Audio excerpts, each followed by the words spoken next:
ಇದು ಹೇಗಿತ್ತಂದರೆ ಒಂದು 40 ಅಂದರೆ ಇಂಜಿನ್ ಸಹ ಅದು ಎಂತ ವರ್ಕ್ ಆಗದಿರುವಂಥ ಕಂಡೀಷನಲ್ಲಿದ್ದ ಒಂದು ವೆಹಿಕಲನ್ನು ನಾವು ಕನ್ವರ್ಟ್ ಮಾಡಿದ್ದೇವೆ.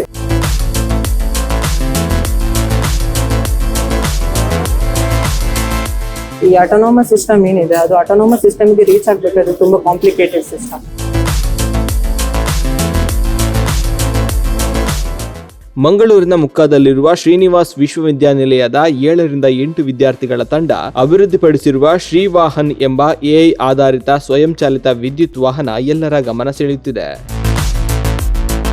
ಲೀಡರ್, ಎಐ ವಿಷನ್, ಜಿಪಿಎಸ್ ಹಾಗೂ ವಿವಿಧ ಸೆನ್ಸರ್ಗಳ ನೆರವಿನಿಂದ ಈ ವಾಹನವು ಅಡೆತಡೆಗಳನ್ನು ಗುರುತಿಸಿ ಪೂರ್ವ ನಿರ್ಧರಿತ ಮಾರ್ಗದಲ್ಲಿ ಚಾಲಕರಿಲ್ಲದೆ ಸುರಕ್ಷಿತವಾಗಿ ಸಂಚರಿಸುವ ಸಾಮರ್ಥ್ಯ ಹೊಂದಿದೆ. ತುರ್ತು ಪರಿಸ್ಥಿತಿಗಾಗಿ ಎಮರ್ಜೆನ್ಸಿ ಬ್ರೇಕಿಂಗ್ ವ್ಯವಸ್ಥೆಯನ್ನು ಅಳವಡಿಸಲಾಗಿದೆ. 5 ಕಿಲೋವ್ಯಾಟ್ ಲಿಥಿಯಂ ಅಯಾನ್ ಬ್ಯಾಟರಿಯಿಂದ ಕಾರ್ಯನಿರ್ವಹಿಸುವ ಈ ವಾಹನ ಸುಮಾರು 2 ಗಂಟೆಗಳಲ್ಲಿ ಚಾರ್ಜ್ ಆಗಿ ಒಂದು ಬಾರಿ ಚಾರ್ಜ್ ಮಾಡಿದರೆ 20 ಕಿಲೋಮೀಟರ್ ವರೆಗೆ ಸಂಚರಿಸಬಲ್ಲದು. ಗರಿಷ್ಠ ಗಂಟೆಗೆ 28 ಕಿಲೋಮೀಟರ್ ವೇಗದಲ್ಲಿ ಚಲಿಸುತ್ತದೆ. ರಕ್ಷಣಾ ಕ್ಷೇತ್ರ, ಕೃಷಿ, ಆಸ್ಪತ್ರೆಗಳು ಹಾಗೂ ಸುರಕ್ಷಿತ ಸಾರಿಗೆ ಸೇರಿದಂತೆ ಹಲವು ಕ್ಷೇತ್ರಗಳಲ್ಲಿ ಈ ನವೀನ ತಂತ್ರಜ್ಞಾನ ಉಪಯೋಗವಾಗುವ ಸಾಧ್ಯತೆ ಇದೆ. ಕ್ಯಾಂಪಸ್ ಒಳಗಡೆನೆ ಒಂದು 6 ಜನರನ್ನು ಹೊತ್ತುಕೊಂಡು ಹೋಗುವಂಥದ್ದು ಒಂದು ನಮಗೆ ಪ್ರಾಜೆಕ್ಟ್ ಕೊಟ್ಟಿದ್ರು. ನಾವು ಅದನ್ನು ಅಚೀವ್ ಮಾಡಿದ್ದೇವೆ. ಅಂದರೆ ಈಗ ಫುಲ್ಲಿ ಆಟೋನಮಸ್ ಕಾರ್ ಕಂಪೇರ್ ಮಾಡಿದರೆ ಇದರಲ್ಲಿ ವಿಶೇಷತೆ ಏನಂದರೆ ನಮಗೆ ಒಂದು ಪಟ್ಟಿಗೆ ಆಟೋನಮಸ್ ಹೋಗ್ತದೆ ಮತ್ತು ಅದನ್ನು ಮ್ಯಾನ್ಯುವಲಿ ರಿಮೋಟ್ಲಿ ಕಂಟ್ರೋಲಿ ಓವರ್ ರೈಡ್ ಆಗಲಿಕ್ಕೆ ಆಗ್ತದೆ. ಸೊ ಇದು ಇದರದ್ದು ವಿಶೇಷ. ನಾವು ಡಿಸೆಂಬರಲ್ಲಿ ಸ್ಟಾರ್ಟ್ ಮಾಡಿದ್ವಿ. ಟೋಟಲ್ 6 ತಿಂಗಳಲ್ಲಿ ನಾವು ಇದನ್ನು ಕಂಪ್ಲೀಟ್ ಮಾಡಿದ್ದೇವೆ.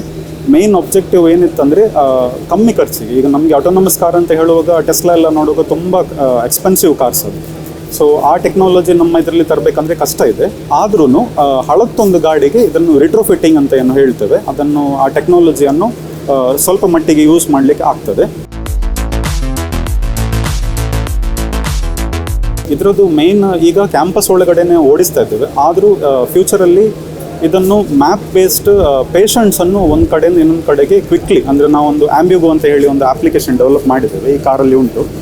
ಅದರಲ್ಲಿ ಏನಂದರೆ ಈಗ ಎಮರ್ಜೆನ್ಸಿ ಸಿಚುವೇಶನ್ಸಲ್ಲಿ ಟ್ರಾಫಿಕ್ ಎಲ್ಲ ಡೆನ್ಸ್ ಆಗಿರ್ತದೆ, ಅದನ್ನು ರೀರೂಟ್ ಮಾಡಿ ಆ್ಯಂಬುಲೆನ್ಸನ್ನು GPS ಮೂಲಕ ಒಂದು ಪಾಯಿಂಟಿಂದ ಇನ್ನೊಂದು ಪಾಯಿಂಟಿಗೆ ತಗೊಂಡು ಹೋಗುವಂಥ ವಿಶೇಷ. ಅಪ್ಲಿಕೇಶನ್ ಬೇಸ್ಡ್ ಕಂಟ್ರೋಲ್ಸ್ ಉಂಟು, ಆದರೆ ರಿಮೋಟ್ಲಿ ಒಂದು ಕಂಟ್ರೋಲ್ಸ್ ಉಂಟು, ಮತ್ತು ವಿಜುವಲ್ ಬೇಸ್ಡ್ ಫೀಡ್ಬ್ಯಾಕ್, ಓಡೋಮೆಟ್ರಿ ಫೀಡ್ಬ್ಯಾಕ್, ಮತ್ತು ಲೈಡರ್ ಎಲ್ಲ ಸೆನ್ಸರ್ ಫ್ಯೂಷನ್ ಬೇಸ್ಡ್ ಕಂಟ್ರೋಲ್ಸ್ ಎಲ್ಲ ನಾವು ಸ್ಟಾರ್ಟ್ ಮಾಡಿದಷ್ಟೇ. ಇದು ಪ್ರೋಟೋಟೈಪ್.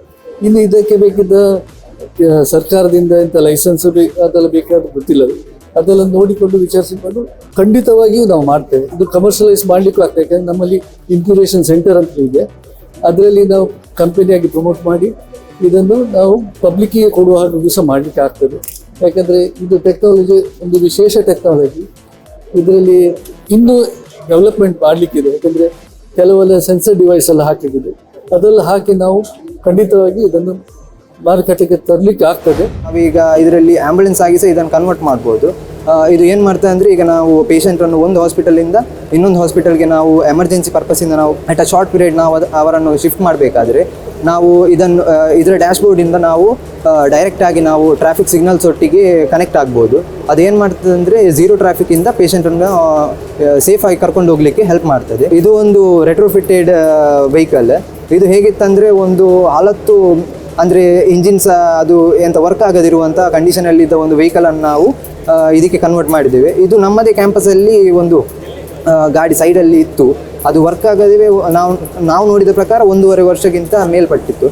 ಅದನ್ನು ನಾವು ಮ್ಯಾನೇಜ್ಮೆಂಟಿಂದ ಅವರ ಪರ್ಮಿಷನ್ ಮತ್ತು ಅವರದ್ದು ಗೈಡೆನ್ಸ್, ಅವರದ್ದು ರೆಫರೆನ್ಸಿಂದ ನಾವು ಇದನ್ನು ಈ ಥರ ಕನ್ವರ್ಟ್ ಮಾಡಲಿಕ್ಕೆ ಹೆಲ್ಪ್ ಆಯಿತು.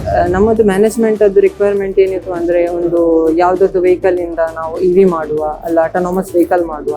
ಸೊ ಸ್ಟಾರ್ಟಿಂಗಿಗೆ ನಾವು ನಿಮಗೆ ಅಂದರೆ ವೆಹಿಕಲ್ ಬೇಕಂದರೆ ಈಗ ನಾರ್ಮಲ್ ಸ್ಕ್ರ್ಯಾಚಿಂದ ಮಾಡಬೇಕಾದ್ರೆ ಅದು ತುಂಬ ಕಾಸ್ಟ್ಲಿ ಆಗಿರ್ತದೆ. ಸೊ ಅದಕ್ಕೆ ನಾವು ರೆಟ್ರೋಫಿಟ್ಟಿಂಗ್ ಮಾಡಿ ಓಲ್ಡ್ ವೆಹಿಕಲನ್ನು EV ಕನ್ವರ್ಟ್ ಮಾಡಿ ಮೊದಲು ಮ್ಯಾನ್ಯುವಲಲ್ಲಿ ಅಚೀವ್ ಆದ್ವಿ. ಅದಾದಮೇಲೆ ಈ ಆಟೋನಮಸ್ ಸಿಸ್ಟಮ್ ಏನಿದೆ ಅದು ಆಟೋನಮಸ್ ಸಿಸ್ಟಮ್ಗೆ ರೀಚ್ ಆಗಬೇಕಾದ್ರೆ ತುಂಬ ಕಾಂಪ್ಲಿಕೇಟೆಡ್ ಸಿಸ್ಟಮ್. ಸೊ ಈಗ ದೊಡ್ಡ ದೊಡ್ಡ ಕಂಪನಿ ಏನಿದೆ ಅವರು ಆಟೋನಮಸ್ ಸಿಸ್ಟಮ್ ಮಾಡಬೇಕಾದ್ರೆ ತುಂಬ 10 years ಆಫ್ ರಿಸರ್ಚಿಂದ ಅವರು ಸ್ಟಾರ್ಟ್ ಮಾಡಿರ್ತಾರೆ.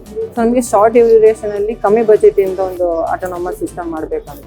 ಸೊ ಈಗ ಈ ವೆಹಿಕಲ್ ಏನಿದೆ ಸೆಮಿ ಆಟೋನಮಸ್ ಸಿಸ್ಟಮ್ ಇಂದ ರನ್ ಆಗ್ತದೆ. ಸೆಮಿ ಆಟೋನಮಸ್ ಸಿಸ್ಟಮ್ ಅಂದರೆ ನಮ್ಮ ಕ್ಯಾಂಪಸ್ಸಲ್ಲಿ ಒಂದು ಪ್ರೀ ಡಿಫೈನ್ಡ್ ಪಾತ್ ಅಂತ ಕೊಟ್ಟಿದ್ದೇವೆ.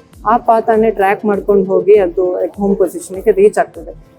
ಇದು ಟ್ರ್ಯಾಕ್ ಮಾಡಬೇಕಾದ್ರೆ ಈ ಸಿಸ್ಟಮ್ ಅಲ್ಲಿ ಏನಿದೆ ಲೈಡರ್ ಮ್ಯಾಪಿಂಗ್ ಮಾಡಲಿಕ್ಕೆ ಮತ್ತೆ ವಿಜುವಲ್ ಸಿಸ್ಟಮ್ ಇರ್ತದೆ. ವಿಜುವಲ್ ಸಿಸ್ಟಮ್ ಅಂದ್ರೆ ಮ್ಯಾಪಿಂಗ್ ಮಾಡುವಾಗ ಏನಾದ್ರು ಆಬ್ಸ್ಟಿಕಲ್ಸ್ ಎಲ್ಲ ಬಂದ್ರೆ ಅಂದ್ರೆ ನೋಡ್ಲಿಕ್ಕೆ ವಿಜುವಲ್ ಆಗಿ, ಮತ್ತೆ ಒಂದು ವೇಳೆ ಇದು ಔಟ್ ಆಫ್ ಕಂಟ್ರೋಲ್ ಇದ್ರೆ ನಮಗೆ ಓವರ್ ರೈಡ್ ಮಾಡ್ಲಿಕ್ಕೂ ಅಂದ್ರೆ ರಿಮೋಟ್ಲಿ ಓವರ್ ರೈಡ್ ಮಾಡಬಹುದು ಈ ಸಿಸ್ಟಮ್ ಇಂದ.